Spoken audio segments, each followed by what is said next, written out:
Jennifer began spending more time with her friend Britney than usual. They never hung out so much. Britney has always been, well, loud. He emphasizes the importance of keeping your options open, and that partnerships should not be cages. Which is remarkable coming from someone whose longest relationship was with her hairdresser. Jennifer was now doing weekly dinners with her, and she didn't get home until far too late for someone who was meant to be having profound conversations. Every time she returned from being with Britney, her mood was wrong. She'd be unduly cheerful or snappy for no apparent reason, as if she was trying to convince herself of something. At the time, I assumed she was just going through a phase or wanted space. Britney was out here giving TED Talks on how to ruin your own marriage while calling it self-care. We are in the kitchen. I'm making eggs. She's just standing there, watching me as if I'm about to damage her favorite mug. And then she says, casually, as if she is talking about switching laundry detergent, "I think we should try an open relationship." I assumed she was joking. I laughed and kept scrambling. She did not laugh. I turn around. She's completely serious. Calm, as if she had practiced it. I ask, "Wait, what?" She repeats it in the same tone, as if it were no great thing. "I just think it could be good for us. It's not a big deal. A lot of couples do that." Okay, fair enough. Yes. Right. Many couples do this, as if it were the new meal prep or matching pajamas. Like it's a lovely little trend she discovered on Pinterest. Somewhere between DIY smoothie bowls and 100 ways to make your marriage fascinating again. I am just staring at her, trying to figure out which version of my wife I'm speaking to right now. Because the Jennifer I married used to say things like, "If you cheat, I'll leave you without blinking."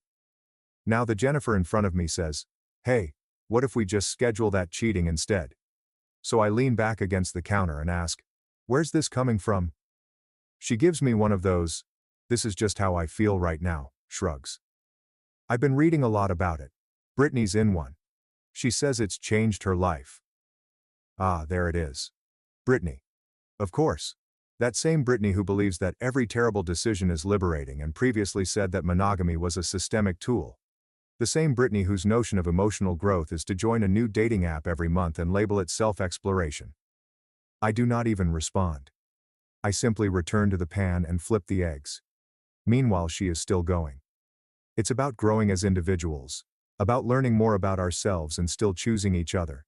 But without all the restrictions, you know? Oh yes. Totally. What better way to enhance a relationship than to allow others to crawl inside it and make themselves comfortable? She keeps chatting, as if she's read too many Instagram captions and believes she's discovered the love code. I stay quiet. Just let her speak. Because I'm no longer startled. I'm really disappointed. Not by her notion, since people try everything in relationships. I'm disappointed that she didn't contact me sooner. She didn't even ask. She basically decided this was the next step and dropped it on me, expecting me to applaud and say, "Wow, how brave." Instead, I offered her a plate of eggs without saying anything. And just like that, she went from being my wife to a woman I didn't recognize. I did not yell, did not flip. I just stood there, trying to grasp the fact that this woman, with whom I had built a life and a home, was now talking about bringing in other people as if it were a fun weekend project. But here's the deal. This was not something she was simply intrigued about. This was something she had been thinking about for a long time. Maybe she already has someone lined up. Britney had just poured gasoline on the already burning fire in her head. That's what my instincts were suggesting. So the next day, rather than saying no, I said, "Okay." I said, "Sure. Let's try it." Her eyes brightened. You'd think I had just offered her front row seats to watch Beyoncé. She asks, "Really? You're open to it?" I respond, "If it makes you happy." And let me tell you, that night, she was virtually jumping around the house, behaving all effervescent, as if she had just been ungrounded by her parents. I maintained my composure, but my mind was already flipping switches. I've always felt that if you give individuals enough time to talk, they will tell on themselves. And Jennifer? She was preparing to sing. The next morning she's texting non-stop and leaving the house more frequently. New clothing, perfume that smells more expensive than my power tools. She says she had coffee with a pal every night. The same excuse. Out with the gals. She assumed I hadn't noticed, but I'm not stupid. The point is, I didn't react. I didn't ask questions or challenge her. I didn't even act angry. I just kept coming to work, doing my thing, and pretending I couldn't see through it. Honestly, it was simpler to remain silent when I had a strong suspicion she wasn't only thinking about open partnerships. She was already well ahead of that period. So I did what any man with half a brain would do. I began watching, listening, and waiting. What I was really doing was allowing her to dig the hole herself. Jennifer did not desire an open relationship. Instead, she wanted a safety net while she checked out her update. And me? I was about to cut the rope. But this is where everything really fell into place. My sister Nora contacted me. We're close, and always have been. She's 2 years younger than me, and unlike most people, she does not sugarcoat anything. If my haircut is awful, she will tell me. If my car smells like workout socks, she'll tell me so before she even gets in.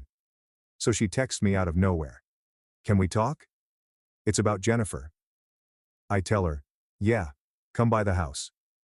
I expected her to say something ambiguous or offer me advice I'd already received. Nope.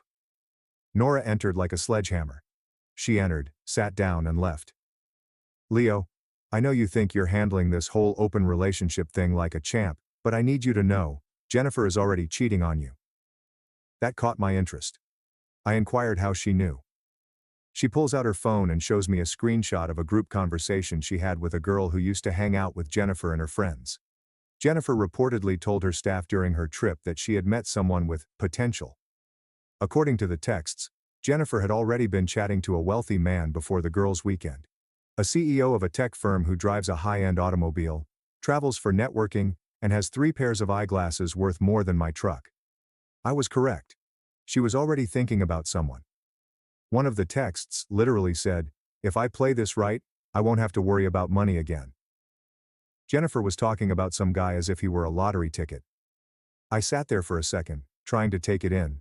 Not because I didn't believe it. I did. I'd been feeling weird for weeks. But to have it confirmed like that, man. It wasn't even fury at that point. It was simply freezing.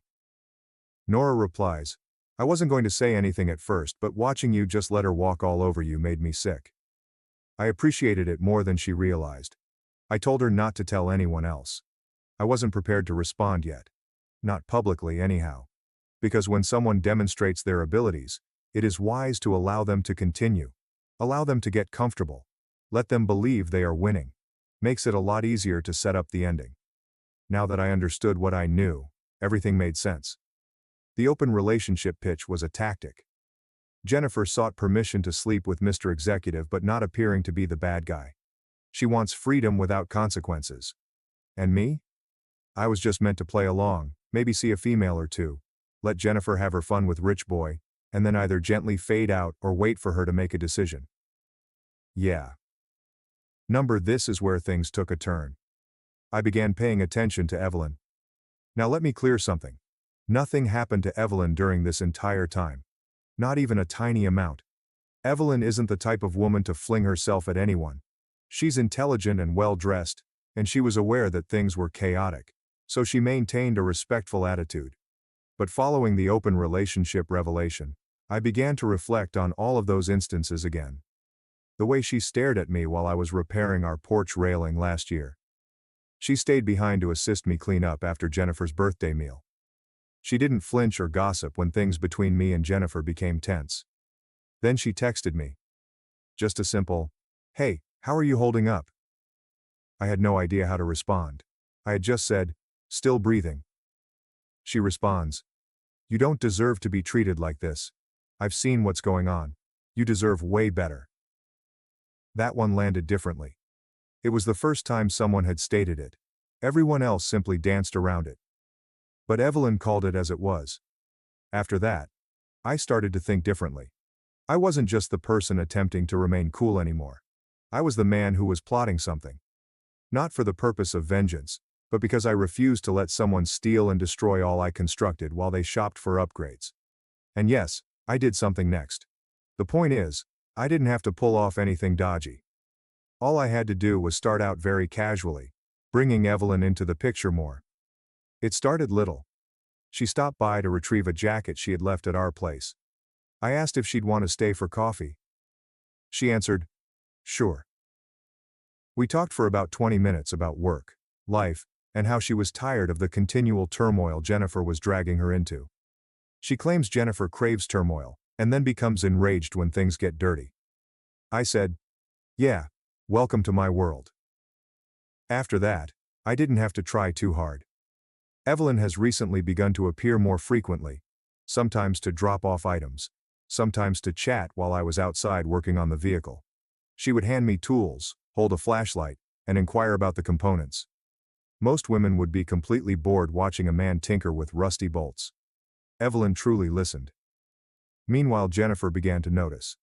That night, as I was about to fall asleep, Jennifer casually said, "You've been spending a lot of time with Evelyn lately." I didn't even pause to tie my boots for work the next morning. I simply glanced at her and asked, "Why? Does that bother you?" She shrugged, trying to appear unconcerned. "No, I'm just saying." I cracked a grin. Good, 'cause I wasn't asking. The next day she began asking questions like a detective who does not have a warrant but really wants one. Was Evelyn here again today? Did Evelyn mention anything about me?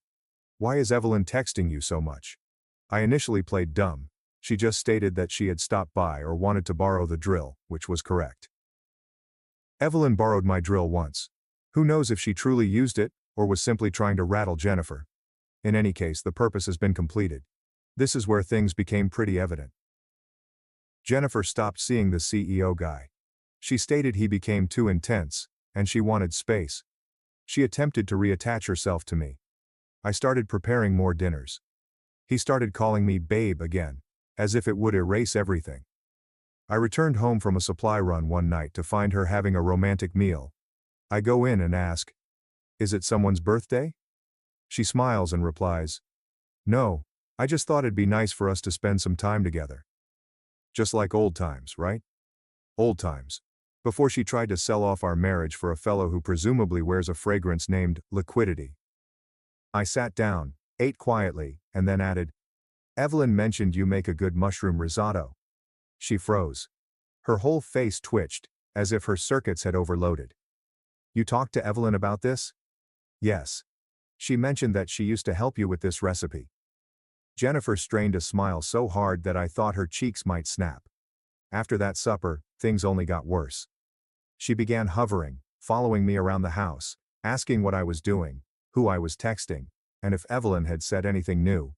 I said, "She said you should stop creeping around the kitchen like you're auditioning for a thriller." It didn't go down well. But here's what truly worked. One weekend I invited Evelyn over to help with the back fence. Jennifer was at home, pretending to read a book she had not touched since we got it as a bookshelf prop. Evelyn and I were out back working and joking. She made light of the fact that I measure twice and still make mistakes with my cutting. I responded with something about her small hands being useless for power tools. It was the most natural I had felt in months. I look up, and Jennifer is standing at the window, motionless, peering through the glass like a horror movie extra. I waved. She ducked. Later that night, she attempted an emotional guilt trip. "I just feel like you're pushing me away." I responded, "You literally asked me to accept you dating someone else. That's not pushing. That's me giving you the runway." She snapped. "But you never wanted to do it. You just said yes to trap me."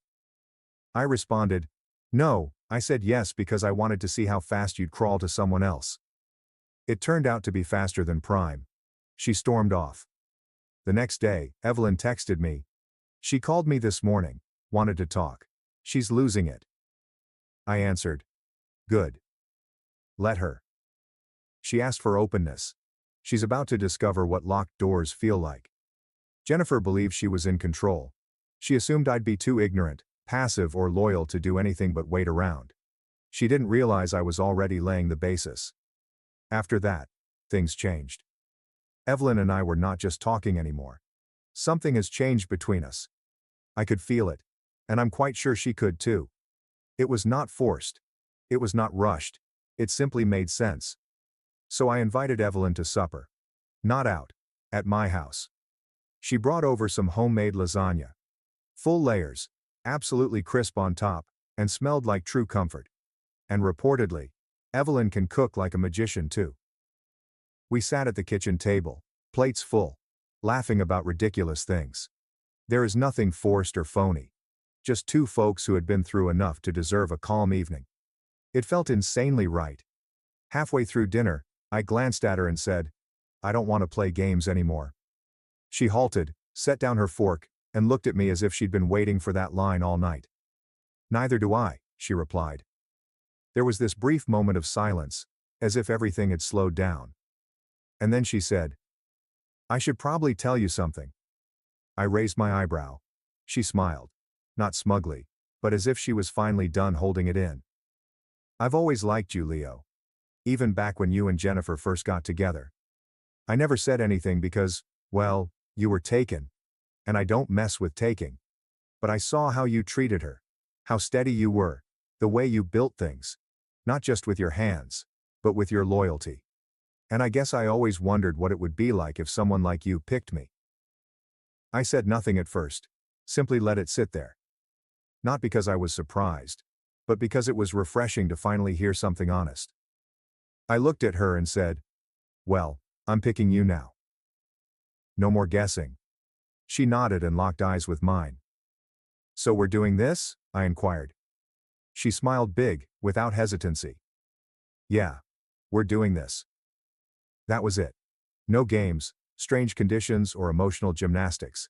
Just real talk, real food, and a woman who treated me like the prize, not a stepping stone. For the first time in a long time, I truly believed it. So the next day, still wearing dusty boots, I returned home from work to find Jennifer sitting on the couch, scanning her phone like she was looking for the next reality show to join. Evelyn was arriving in roughly 15 minutes. I decided, you know what? Let's not dance around this anymore. So I sit down casually, like if I'm about to ask what's for dinner. "Jennifer," I said, "just wanted to give you a heads up. Me and Evelyn are together now.